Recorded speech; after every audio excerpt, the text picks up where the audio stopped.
Zitta stanotte, notte c'era niente, cade in un braccio ma senza parlar. Dorme le cose in un sonno lucente, in un sonno e la notte le sta. Morir in silenzio cantore, non te dite parole d'amore, ma che dite sto mare.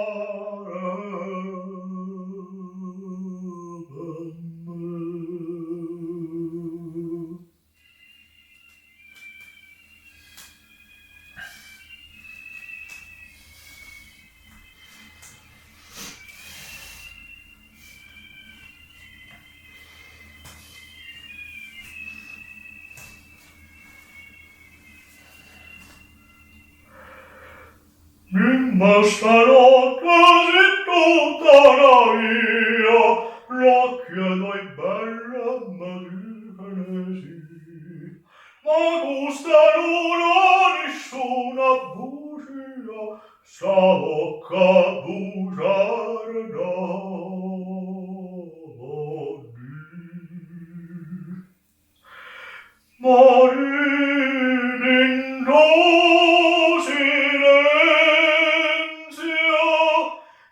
silenzio cantore, non te dite parole d'amore,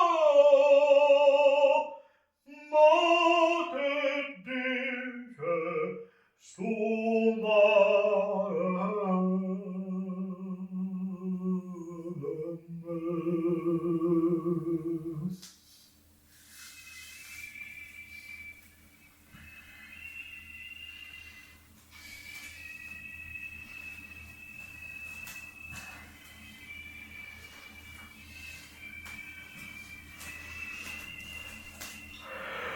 Non te dica parole d'amore, ma te dica suave.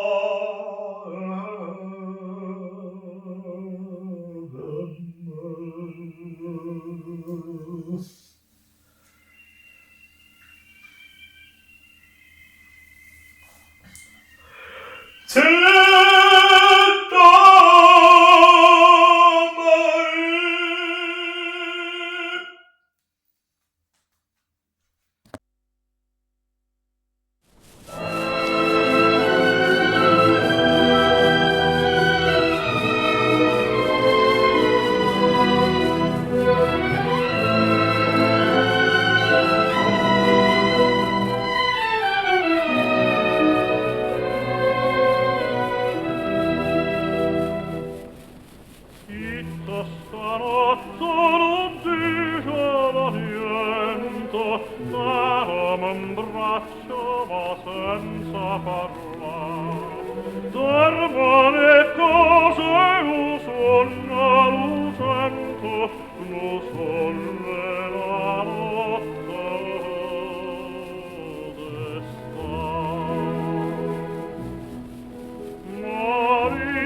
quasi tutta la mia, l'occhiato è bella ma dice sì, ne questa luna nessuna bugia, sta bocca a bugiar dopo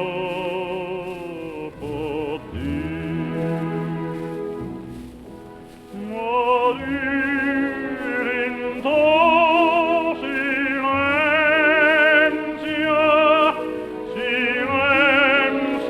cantore,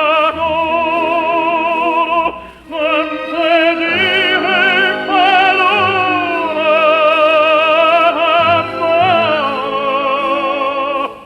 amore dice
of Francesco Albanese and common pitfalls in student imitation.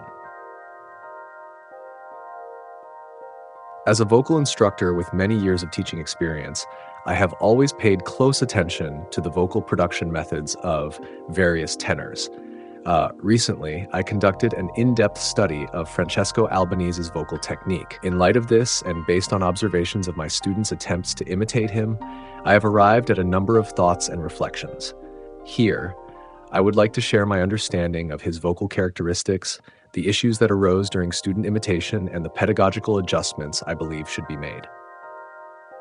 Analysis of Francesco Albanese's vocal characteristics.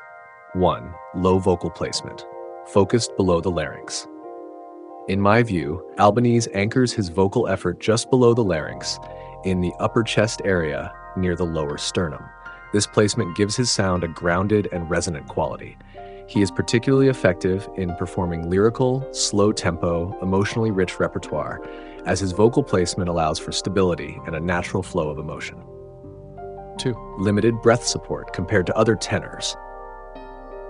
Compared to singers like Corelli or Martinelli, who rely heavily on diaphragmatic and abdominal coordination, Albanese seems less dependent on an integrated breath support system. Instead, he draws support more from the upper chest area. This results in a beautiful, tender tone, though slightly more reserved in high or sustained passages. He is not a dramatic or explosive singer, but rather a refined, elegant tenor, di grazia. I particularly admire his control over oral resonance, a slightly lifted upper palate, an open soft palate, and a clean, smooth tone resonating within the oral cavity. He does not overly rely on nasal or mask resonance, lending his singing a classical, unadorned lyricism. 4. Balanced glottal closure. Technically, his glottal closure is neither overly tight nor too loose. Unlike Del Monaco, whose phonation can be extremely forceful, or Gigli, who leans heavily on head resonance, Albanese achieves a middle ground. This balance gives his voice a warm, approachable presence while preserving tonal focus. Issues observed in my student Giovanni Scalmana's imitation.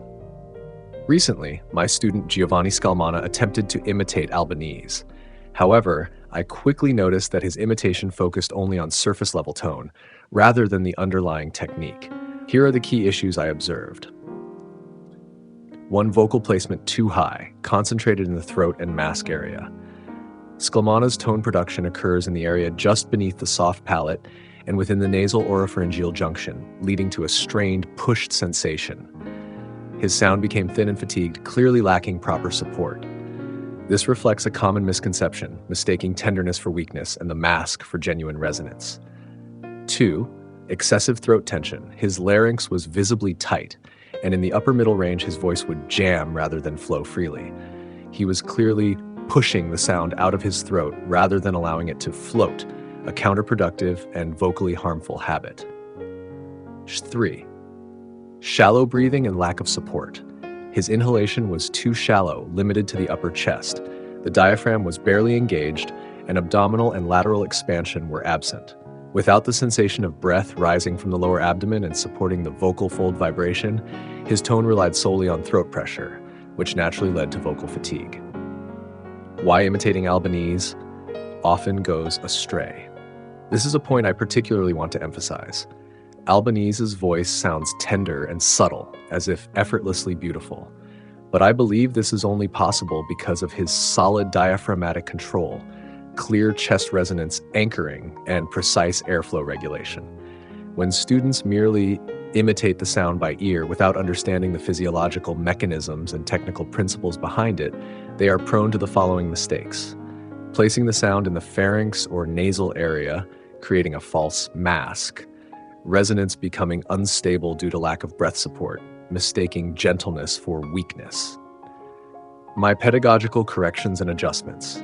1. Completely restructure breathing, from breathing up to sinking down. I advise Scalmana to focus on abdominal and lower back expansion during inhalation, directing the breath downward toward the pelvis rather than lifting the chest.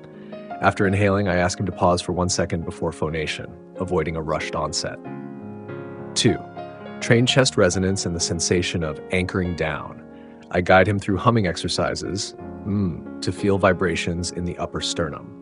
Gradually, we transition to open vowels A while maintaining the same resonance area. The goal is to build a unified support system from the abdomen to the chest. 3. Dismantle the illusion of the mask and reconnect with authentic resonance. I emphasize that true mask resonance is not pushed upward, but the natural result of breath and vocal fold coordination. I use closed mouth exercises, to help him experience the sound floating up from the chest rather than drilling up into the head. 4. Improve legato and phrase continuity. I employ classic vocalises such as Caro mio ben and Seben crudela to help him develop fluid phrasing and continuous breath flow. This reinforces musical line, breath efficiency, and emotional delivery. I would say to Scalmana, you're imitating the outer shape of his voice, but you've missed the process by which he supports and releases that voice through lowered breath and natural ascent. We must first learn how to support the breath and tone. Only then can we approach the sound itself. This is a real and typical case I've encountered in my teaching. I hope students can understand. True vocal technique is not something one hears. It is something one builds through conscious engagement of the body and breath. Though Francesco Albanese's voice may sound gentle, it is the result of meticulous control. Imitation must be grounded in proper breath support and anchoring, otherwise it will only backfire.